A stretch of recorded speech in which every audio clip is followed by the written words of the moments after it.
रुझानों में एनडीए की अब तक की ऐतिहासिक बढ़त जो आप देख रहे हैं वो 2010 में भी इसी तरीके से थी। रुझानों में एनडीए की अब तक की ऐतिहासिक बढ़त। दोस्तों, नरेंद्र मोदी की क्या कामयाबी का राज है, वो इलेक्शंस कैसे जीत जाते हैं, ये एक समझ लें कि बड़ा मुश्किल चीज थी। ये कहा जाता है कि ये जो इलेक्शन है ये बड़ा इंपॉर्टेंट था कि इसमें इज्जत बेइज्जती का मसला होता है हमारे south Asia, India, Pakistan, Bangladesh, Indian area के अंदर ना। पूरी दुनिया में जो खबर चल रही है वो ये है कि मोदी की पार्टी बीजेपी ने लैंडस्लाइड विक्ट्री ली है। मुझे आज एक बात पता चली है नरेंद्र मोदी के मुताबिक, उसके सियासत से तो हम बिल्कुल डिसएग्री हो सकते हैं, लेकिन जिस तरह उन्होंने इंडिया को रूल किया है 10-11 साल से, हम खुद हैरान हैं। देखो, जिस तरह अभी मुझे एक बात पता चली है कि इंदिरा गांधी जो जवाहरलाल नेहरू की बेटी थी और उसके पास एक स्ट्रॉन्ग बैकग्राउंड था, एक नरेंद्र मोदी जो एक ग्रास रूट लेवल से उठ के प्राइम मिनिस्टर बना है, तो मुझे नहीं लगता कि मोदी को कोई गिरा सकता है। जिस तरह उनकी अभी हुकूमत चल रही है, मुझे लगता है 2-3 टर्म और भी वो गुजार के चला जाएगा। मोदी साहब जैसा उनको एक लीडर जो नेशनलिस्ट है, उन्होंने उनको लीड किया और आगे भी मजीद लीड कर रहे हैं। मुझे अभी तक उनके अल्फाज याद है कि मैं गारंटी करता हूं कि वो विल टच द नंबर 3। वहां पर हिंदुइज्म अपने उरूज पे है, यानी जो चंद्रगुप्त मौर्य की को वहीं पर था, और उसके बाद बाकी क्या नाम है वो, क्या दूसरा जो था अपना गुप्ता की एम्पायर भी यहीं थी। खुद कपिल वस्तु की रियासत वहीं पर थी जहां से इन लोगों के जुल्म के खिलाफ गौतम बुद्ध उठा था, और वहां से फिर निकल के वो सारनाथ गया था, वो सांची के इलाके के अंदर। हिंदुओं से इतनी नफरत है तो उनकी मूवीज क्यों देखते हैं आप? क्या वजह है? आप अपनी पसंद की चीजें उनमें से पिक करके उनको फॉलो करते हैं, लेकिन नफरत जब करनी हो तो उनके मजहब को सामने रख के नफरत का निशाना बना देते हैं आप।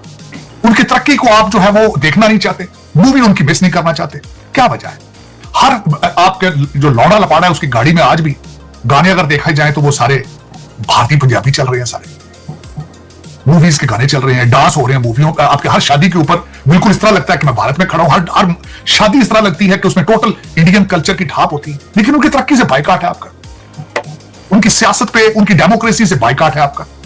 ये ज्यादती है, और आप अपने आप से ज्यादती कर रहे हैं, उनके साथ ज्यादती नहीं है, क्योंकि they have given you a distance of at least 100 years। Mona, अब ये बात आती है कि बीइंग अ पर्सन जिसने मुसलमानों का मैसेकर कराया और इन्वॉल्वमेंट साबित हुई, अमेरिका का वीजा नहीं मिलता था अंटिल अनलेस वो प्राइम मिनिस्टर नहीं बने इंडिया के, तब तक वो एक क्रिमिनल के तौर पर बैन थे। क्या ये इंतखाबात जीतने की एक तरीकाकार नहीं है पाकिस्तान बैशिंग? शुक्रिया, थैंक यू। और जितने शुरका हैं सबने यही बात की है, लेकिन मुझे नहीं पता आपके इल्म में है या नहीं, लेकिन मेरा इत्तेफाक हुआ था। मैं तकरीबन every second day Indian media पे मेरे जाने का इत्तेफाक होता है। आपको यू माइट ऑल्सो रिकॉल कि जब ये कैंसिलेशन आई थी इस ऑफर की हमारी तरफ से जो पुटअप की गई थी, एक दिन पहले एक्सेप्टेंस आई थी इसकी, एक दिन पहले उसको कबूल किया था। जिस दिन कबूल किया था, कोई तकरीबन 3 टॉक शोज में मैंने जाती तौर पर हिस्सा लिया था। मैंने एक जगह, not quoting all of them, but one thing in particular, एक जगह मैंने ये तक सुना कि why is your prime minister begging us to hold talks, we don't want to talk to you. मतलब ये बात तब आ रही है जब गवर्नमेंटल लेवल पे और हुकूमती हेड्स ने ये कह दिया है कि हम बात करेंगे। उन्होंने बेचारों ने ये तक कहा, मैं उनको बेचारा ही कहूंगी जिस तरह से उन्होंने सक्कम किया है प्रेशर को देखते हुए, कि उन्होंने ये तक कहा कि ये किसी तरह की रिजम्पशन ऑफ टॉक्स या डायलॉग नहीं है, हम सिर्फ मिलेंगे, हम सिर्फ बातचीत करेंगे, फिर इसके बाद देखेंगे कि आगे बढ़ना है या नहीं बढ़ना है। साथ साथ इनकी जो हम कौन सा कह रहे थे कि हम कश्मीर फतह करके आ जाएंगे, हमने भी तो ऐसा कुछ नहीं कहा था। और हम लोगों ने कौन सी भीख मारी थी? जो हम लोगों की जो बेसिक खत था जो उनको किया था, उसके अंदर तो ऐसी कोई बात नहीं है। We should resume the talks, लफाजी बड़ी क्लियर थी, तो ये वाली बात करना बड़ी अनरीजनेबल हो गई। वही जैसे उन्होंने कहा कि हम रिजम्पशन नहीं करेंगे, एग्जैक्टली यही स्टेटमेंट दी गई थी मिनिस्ट्री ऑफ एक्सटर्नल अफेयर्स की तरफ से, but it was nonetheless N acceptance of the offer made by Pakistani side. उनकी मीडिया की तरफ से जो रेटरिक आया, मैंने आपको अभी बयान किया। तासुब और नफरत का आलम है, कोई कांग्रेस को कोई अब नहीं बचा सकता वहां। हालांकि पहले जितने रायमा के जायजे थे उसमें कांग्रेस जो थी बहुत आगे थी। मैं तो आज भी समझता हूं और दुआ करता हूं कि मोदी जीते वहां पर। मैं सही कहता हूं, इस मोदी के आने के बाद पाकिस्तान में कितनी आवाजें खामोश हुई हैं, इम्तियाज आलम से लेकर नीचे तक। बोलता है कोई आज? सकमा बोलता है कोई? सकमा तो वैसे ही है, नहीं बोलता ना, बोल के दिखाए। अब बोले, जो इतने अरसे से इस मुल्क को बताया गया था कि हिंदू तुम्हारा दोस्त है, और या मेरा रसूल कहता है कि तुम्हारा दुश्मन है, मेरा कुरान कहता है कि खुला छेद करने वाला तुम्हारा दुश्मन है, तुम बोलते हो।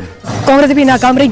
इसके पीछे जो सबसे बड़ी रीजन है कि जो नरेंद्र मोदी है वो आम लोगों की माइंड के साथ खेल रहा है। वो हर वो पॉलिसी बना रहा है, हाँ। जो ग्रास रूट लेवल पे जाकर आम आदमी को फायदा देती है। जैसे कि वहाँ पे एजुकेशन के लिए बहुत अच्छा काम कर रहा है। अगर आप देखें आईटी के सेक्टर में, तो नरेंद्र मोदी के दौर में उनकी आईटी की एक्सपोर्ट बहुत ज्यादा बढ़ गई है। आपकी बड़ी नजर है इलेक्शन इंडिया के है? जरूरी है, क्योंकि किसी भी अगर हम देखें हमारी हर